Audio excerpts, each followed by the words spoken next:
कपिराज, आप तो हमारे मित्र हैं।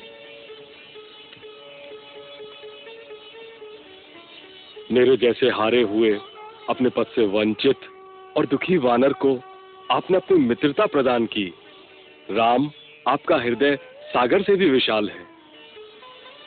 सच्चा मित्र वही है जो अपने हारे हुए मित्र को फिर से विजयी बनाने के लिए अपनी प्रिय से प्रिय वस्तु का बलिदान कर दे।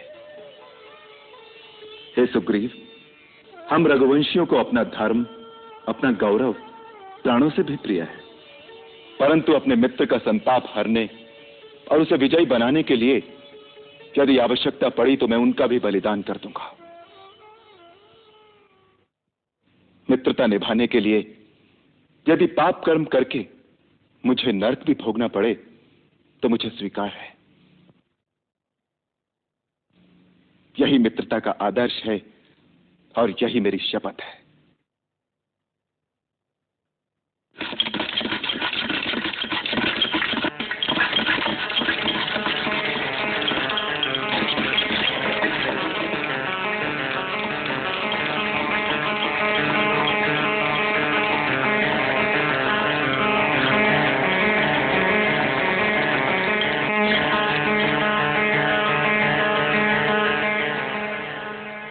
मैं इस पवित्र मुहूर्त को अमर बनाने के लिए अग्निदेव को साक्षी बनाकर लाया हूं।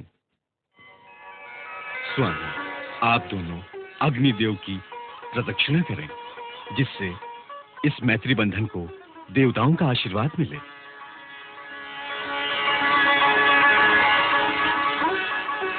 कीजिए प्रभु।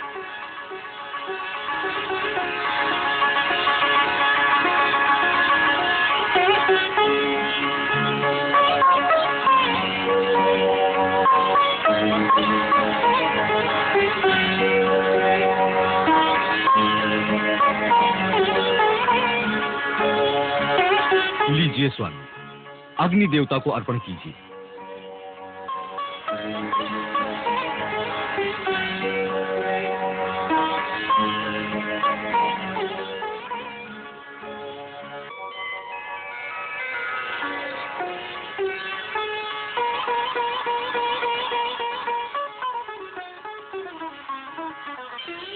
आज से हम दोनों का दुख और सुख एक है। आज से जो कुछ हमारा है वो आपका होगा। सुख, वैभव, साम्राज्य जो आज है, जो आगे होगा, वह सब कुछ हमारी तरह हमारे मित्र का भी होगा।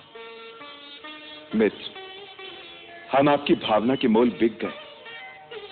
अब मित्र होने के नाते मेरा पहला कर्तव्य है कि मैं आपके सुख बाद में बांटूं, पहले आपके दुख बांटूं। मैं अग्निदेव के सामने आपको वचन देता हूं कि आपकी पत्नी का अपहरण करने वाले बाली का निश्चय ही वध करूंगा और आपको आपका खोया हुआ राज और आपकी पत्नी वापस दिलाऊंगा। मेरे तुणीर में ये तेजस्वी बाण अमोघ हैं। इनका वार कभी खाली नहीं जाता। ये रोष में भरे हुए सर्प के समान छूटते हैं और इंद्र के वज्र की भांति भयंकर चोट करते हैं। हे मित्र, हम भले ही तपस्वी वेश में हों, परंतु हमारे पास क्षत्रिय वृत्ति से उत्पन्न उत्साह और गुरुओं की दी हुई अस्त्र विद्या है। हम उसी उत्साह और अस्त्र बल के भरोसे आपको विश्वास दिलाते हैं कि अब शीघ्र ही उस दुराचारी वाली को मेरे ये बाण अवश्य मार गिराएंगे। श्री राम, अपना दुख भूलकर जिसे मित्र का दुख याद रहता है, उसकी महानता मानो तो क्या, स्वयं शेषनाग भी अपने सहस्त्रों मुखों द्वारा बखान नहीं कर सकते। देवी सीता की खोज करने के लिए आप हमारी सहायता मांगने आए थे, परंतु इससे पहले कि हम आपकी कोई सहायता करें, आपने महाराज सुग्रीव की सहायता की भीषण प्रतिज्ञा पहले ही कर ली। आप धन्य हैं प्रभु, आपको कोटि कोटि प्रणाम। हे राघव, जैसे घायल की गति घायल जानता है, उसी प्रकार मैं आपके पत्नी वियोग का दुख पूरी तरह समझता हूं। मैं भी अग्नि को साक्षी करके वचन देता हूं कि हम फिर से वानर साम्राज्य के अधिपति बने या न बने, परंतु आपकी भार्या देवी सीता पाताल में हो या आकाश में या भूमंडल के किसी कोने में, मेरे वानर उन्हें अवश्य ढूंढ लेंगे। तब तक हम में से कोई भी चैन की नींद नहीं सोएगा। आप केवल एक बार मुझे उसका पता बता दें कि वो राक्षस कहाँ रहता है। मैं सारे वंश सहित उसका विनाश कर दूंगा। उसने छल से सीता का अपहरण करके न केवल मेरा अपमान किया है, वरन रघुकुल के मेरे पूर्वजों की कीर्ति को धक्का पहुंचाया है। आप उसका पता जानते हो तो मुझे एक बार उसका पता बता दो, बाकी का कार्य मैं स्वयं कर लूंगा। हे राघव, उस पापात्मा राक्षस का गुप्त निवास स्थान कहाँ है, उसमें कितनी शक्ति है, उसका पराक्रम और उसका वंश कैसा है, इन सब बातों को मैं सर्वथा नहीं जानता, परंतु मैं वचन देता हूँ कि मैं ऐसा यत्न करूंगा जिससे मिथिलेश कुमारी सीता जी आपको अवश्य मिल जाएंगी। और ऐसा मेरा अनुमान है कि मैंने देवी सीता को उस राक्षस के साथ देखा है। देखा है? आपने सीता को देखा है? कहाँ? कैसे?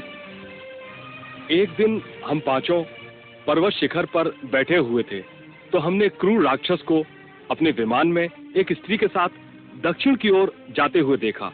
वह देवी जोर जोर से सहायता के लिए पुकार रही थी और हमें बैठे देखकर उसने कपड़े की एक पोटली में बांधकर कुछ फेंका।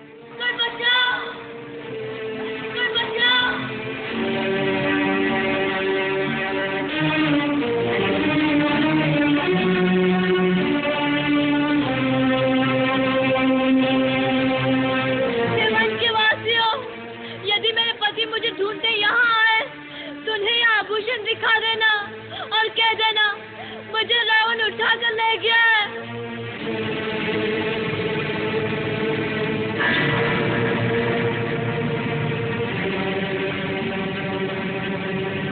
हमने उस पोटली को खोल कर देखा तो उसमें कुछ आभूषण थे। मैं वो आभूषण अभी मंगवाता हूँ, आप पहचान लीजिए। हनुमान, वो पोटली ले आओ। जी महाराज।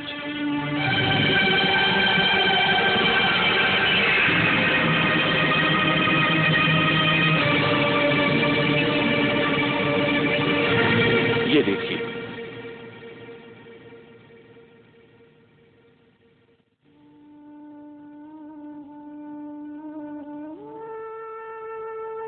ये आभूषण सीता देवी के न हो।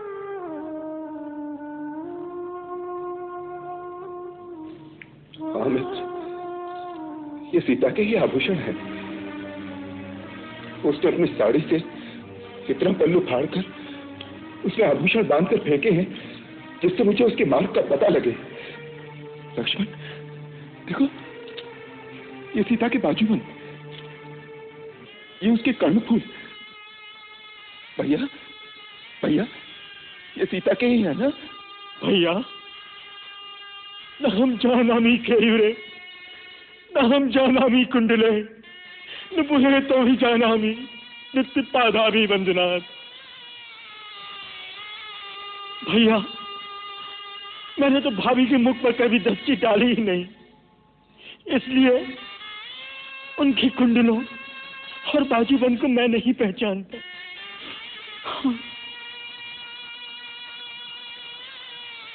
प्रतिदिन उनके चरणों पर वंदना करने के कारण मैं उनके नुपुरों को पहचानता हूँ।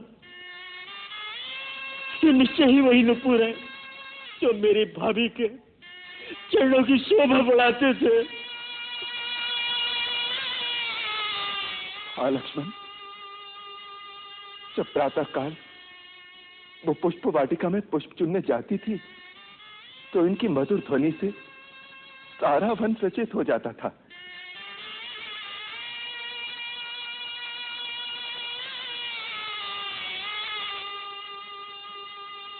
इस आंचल से उसने कई बार मेरे चरण पूछे हैं।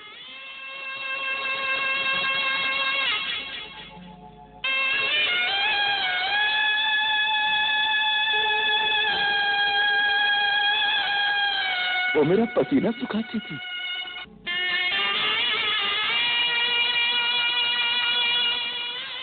कभी कभी उससे पंखा करती थी।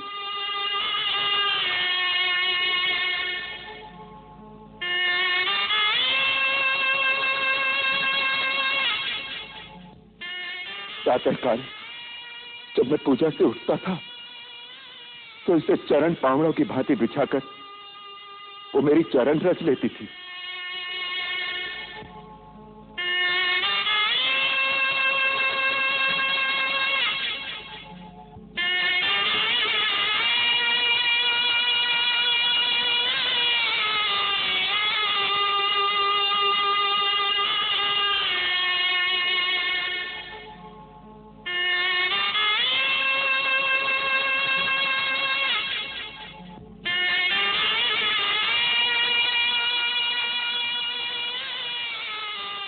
लक्ष्मण, और आज इसी आंचल को उसने अपना दूत बनाकर अपने दुख की कथा सुनाने के लिए मेरे पास भेजा है।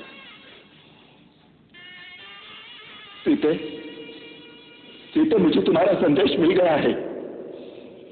मैं तुम्हें मुक्त करने अवश्य आऊंगा। तू जहां कहीं भी हो, चिंता न करना। तुम्हारा राम तुम्हारी सहायता के लिए अवश्य आएगा सीते। सच सच आएंगे आप? क्या हुआ? किससे बातें कर रही थी? ऐसे लग रहा है जैसे मेरे स्वामी मुझे कह रहे हो मैं आऊंगा सीता, मैं अवश्य आऊंगा। त्रिजटा, क्या ये सच है या केवल मेरा भ्रम है? ये भ्रम नहीं हो सकता मेरी पुत्री। तुम जिस प्रकार अपनी सुध खोकर उन्हीं के ध्यान में मगन रहती हो, तुम्हारी आत्मा का वो संदेश तो उन तक पहुंचता ही होगा। उन्हीं की आत्मा ने ये बात कही होगी जो बात तुम्हारी आत्मा ने सुनी है। सच? हाँ पुत्री, हृदय को हृदय से लगाव होता है। कहाँ होंगे इस समय? उन्हें मेरा पता होगा भी या नहीं? जटायु मर गए होंगे, फिर मेरा पता उन्हें कौन बताएगा? हाँ, पर्वत शिखर पर कुछ लोगों को देखकर मैंने अपने आभूषण फेंके थे। हो सकता है दोनों भाई उन तक पहुंच गए हो। मेरे आभूषण और मेरे फटे आंचल को तो पहचान ही लिया होगा। अवश्य पहचान लिया होगा। तुम विश्वास रखो, वो अवश्य आएंगे। अच्छा, अब कुछ खा पी लो। थोड़ा अपना ध्यान रखो। कैसी बेसुध की भांति पड़ी रहती हो। कई बार पुकारने पर ही चेतना आती है तुम्हें। मुझे चेतना से क्या काम? मैं तो अपने पति के संग मन ही मन विहार करती रहती हूँ। मैं तो यही चाहती हूँ कि इस पापी की वाटिका का मुझे भान भी न रहे।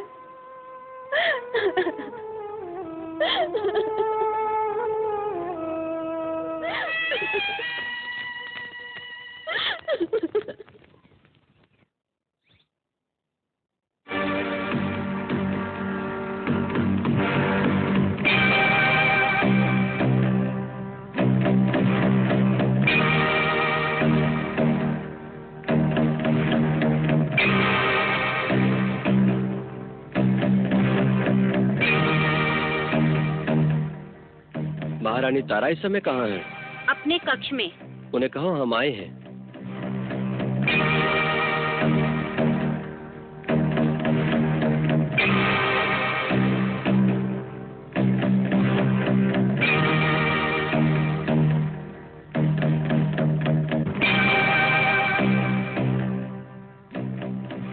महारानी की जय हो।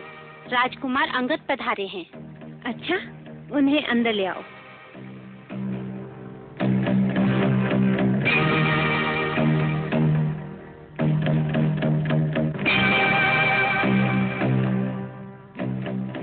महारानी ने आपको अंदर बुलाया है।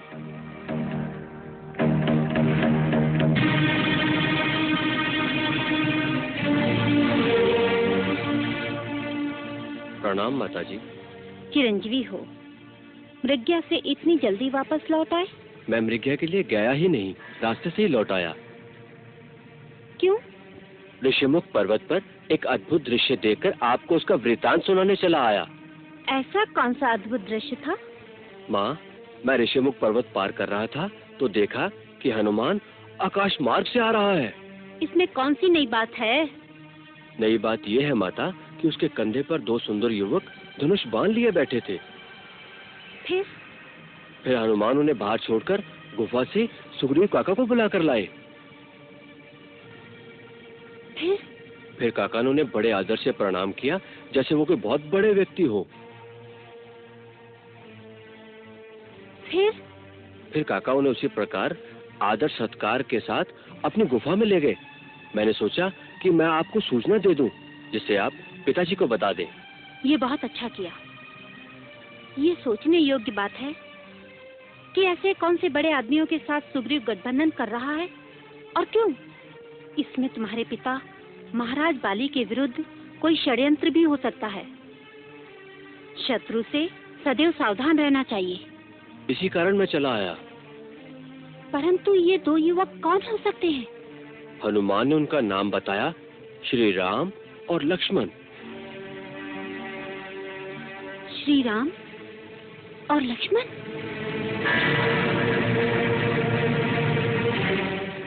श्री राम और लक्ष्मण होंगे। महारानी तारा, इन 2 नामों में ऐसी कौन सी बात है जो आप डरी डरी सी दिखाई दे रही हैं? स्वामी, वो दोनों अयोध्या के राजकुमार हैं।